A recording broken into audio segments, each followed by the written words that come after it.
From CNBC, the Federal Reserve. The Fed releases long-awaited study on a digital dollar, but doesn't take a position yet on creating one. The Federal Reserve on Thursday released its long-awaited exploration of a digital dollar, but took no position on the issuance of a central bank digital currency. Instead, the central bank's 40-page document explores a plethora of issues and notes that public comment will be solicited.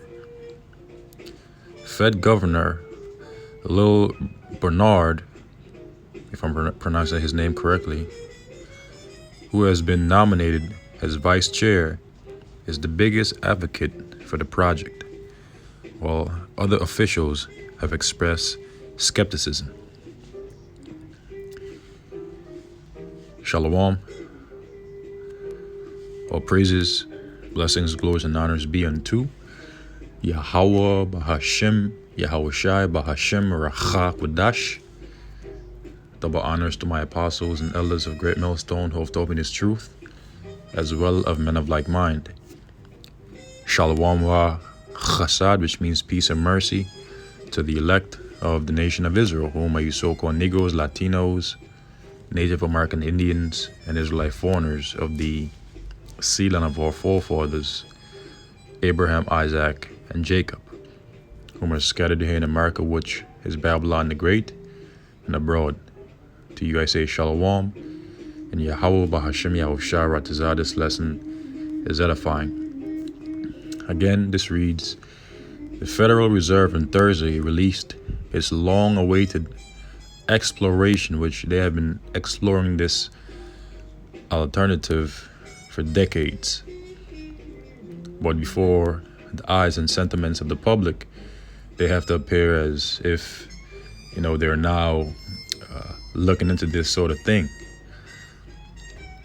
of a digital dollar, but took no position on the issuance of a central bank digital currency, otherwise known as a CBDC, that is a centralized, meaning an overseered form of currency that is subject to a public or private entity such as a central bank.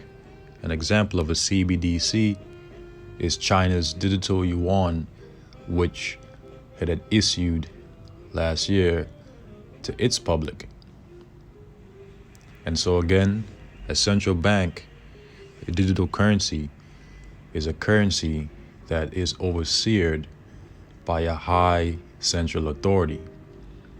And we understand that according to biblical prophecy, Esau, Edom, who according to the book of Malachi chapter 1 verse 4 is the wicked, has an agenda to introduce and enforce a new world order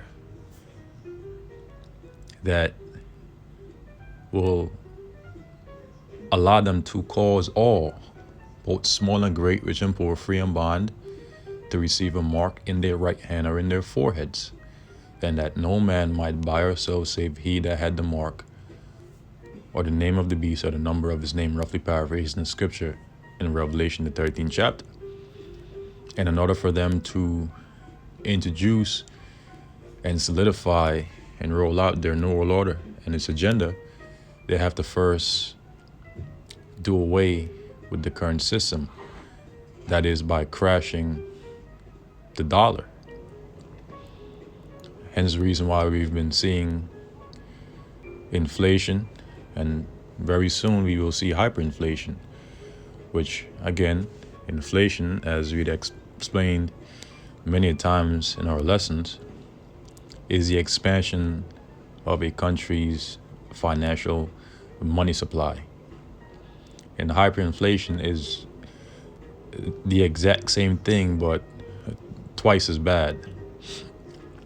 Okay, and so they'll crash the dollar, and that will allow them to introduce and put to use a centralized form of digital currency that they will be utilizing through the RFID microchip, also known as the NFC chip implant in Europe, also known as the biochip implant, also known as the brain chip implant, which is the mark of the beast.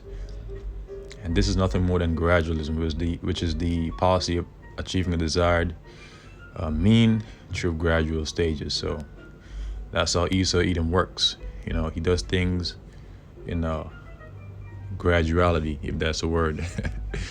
But it says, instead, the central bank's 40-page document explores a plethora of issues and notes that public comment will be solicited.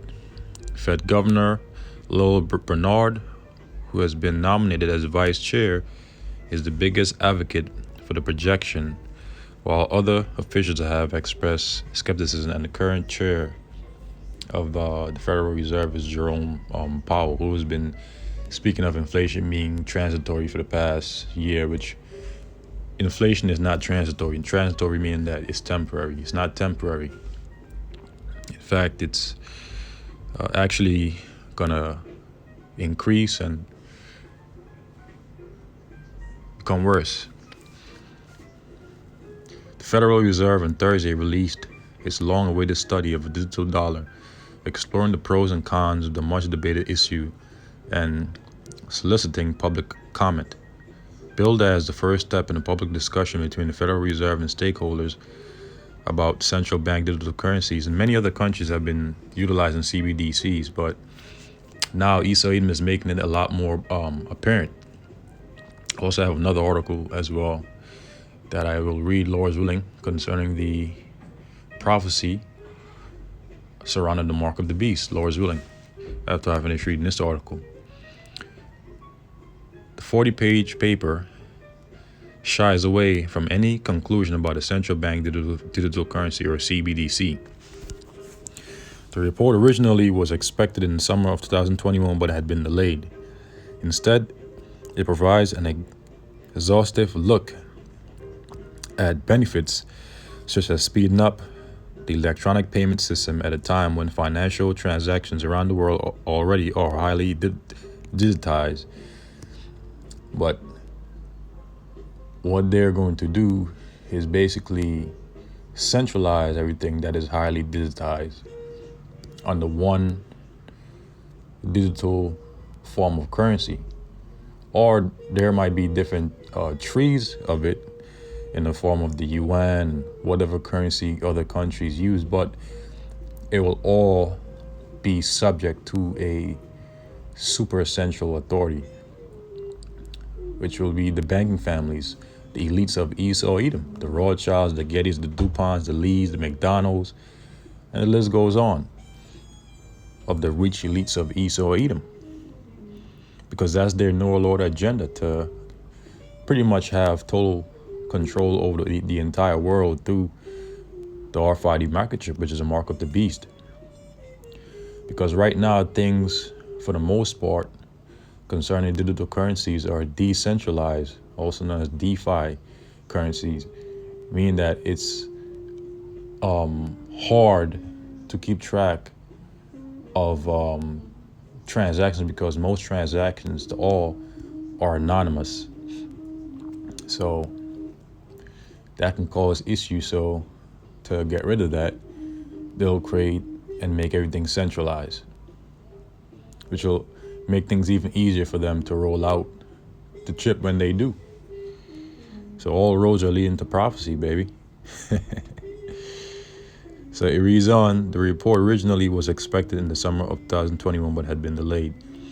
Instead, it provides an exhaustive look at benefits such as speeding up the electronic payment system at a time when financial transactions around the world already are highly digitized.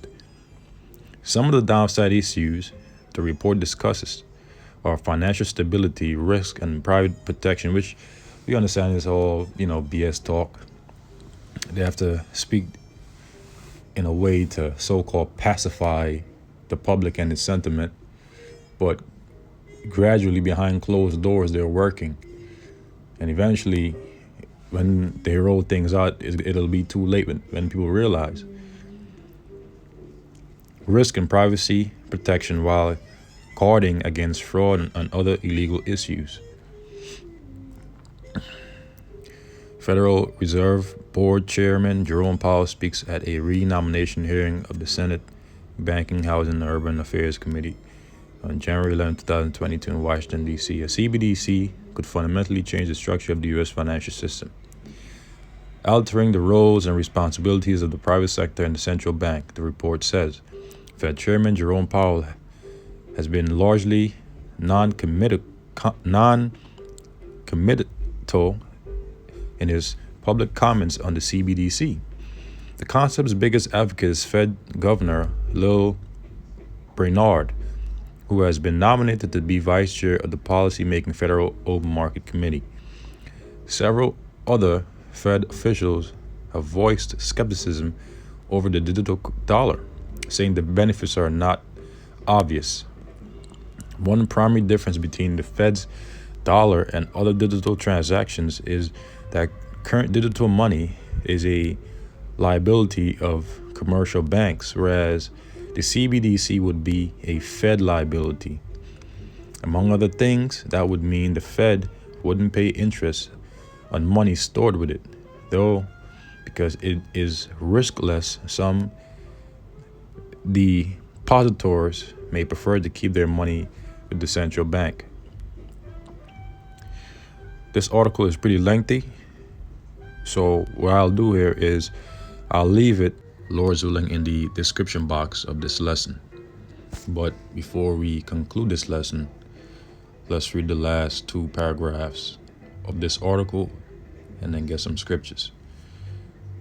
It reads, the introduction of a CBDC would represent a highly significant innovation in American money. The report says, accordingly, broad consultation with the general public and key stakeholders is essential. And they're not going to consult with the general public. To them, the general public is just useless. As a small house would call general public goyim. That's how these devils look at the general public. And key stakeholders. Who's that referring to? The insiders, the big guys with all the money, the banking families, the Rothschilds, the Gettys, the DuPonts, so on and so forth. This paper is the first step in such a conversation. People in government. The Fed also said that it will not proceed without a clear mandate from Congress. So a mandate is coming, preferably in the form of a specific authorizing law. So a mandate that will be put into law is coming concerning the introduction of a American CBDC, which will pave the road for Esau Edom to utilize the RFID microchip, which is the mark of the beast. Also known as the NFC chip implant in Europe, also known as the biochip. Now, we should all be familiar with Revelation chapter 13, verse 16 on downwards, so I'll read through it real briefly, and then read Revelation chapter 14, verse 9 on down, and conclude the lesson, Lord's willing. Now, Revelation chapter 13, verse 16 reads, and he causeth all, that he is referring to the hegemony of Esau Edom, causeth all people on the earth, except for the elect of the nation of Israel, whom the Lord will preserve, and keep from the hour of temptation. Lord's willing, I am of the elect, both small and great, rich and poor, free and bond, to receive a mark, which is the chip, in his right hand or in his forehead, or in their foreheads, and that no man might buy or sell save he that had the mark or the name of the beast, which the beast is the pagan Roman Empire, which came back in the form of NATO and the EU, with America being an extension of that empire. That is the beast, or the number of his name. Here is wisdom, let him that hath understanding count the number of the beast, for it is the number of man, and his number is 666. Okay? In the Greek is chi, stai, stigma. When you look at the UPC behind the products in stores, UPC stands for Universal Product Code. you'll notice that there are three black lines. One at the very left, one at the very right, and then one in the middle. That's 666. Okay, and it's called the UPC, Universal Product Code, which allows them to keep track of products and goods globally. But soon everything is going to be transitioned over to a digital centralized blockchain, which is a network that will be centralized, okay, by an authority, a high authority, such as a central bank, as we mentioned earlier, to the Spirit and Paya Yahweh Shem Yahweh Shai. Okay. And that's how they'll be able to utilize transactions, buying and selling through that chip, because it'll be through a network that will allow them to easily see while people buy and sell. So this is the book of Revelation, chapter 14. Again, I'm just going through this real briefly for the sake of time. This is Revelation chapter 14, verse 9. And the third angel followed them, saying with a loud voice, if any man worship the beast in his image, the image of the beast is the system of the beast, and receive his mark in his forehead or in his hand, the same shall drink of the wine of the wrath of Yahweh Bashem Yahweh Shai, which is poured out without mixture into the cup of his indignation. And he shall be tormented with fire and brimstone in the presence of the holy angels and in the presence of the Lamb. Who's the Lamb? Our Lord Yahweh Shai. And the smoke of their torment ascended up forever and ever, and they have no rest, day nor night, who worship the beast in his image, and whosoever received the mark of his name. So the warning out there is to not take that chip and they mandate it. In fact, don't take anything from these devils. So with that, I pray this lesson was edifying, brief, to the point. Until the next Lord's willing, I say shalom to the elect.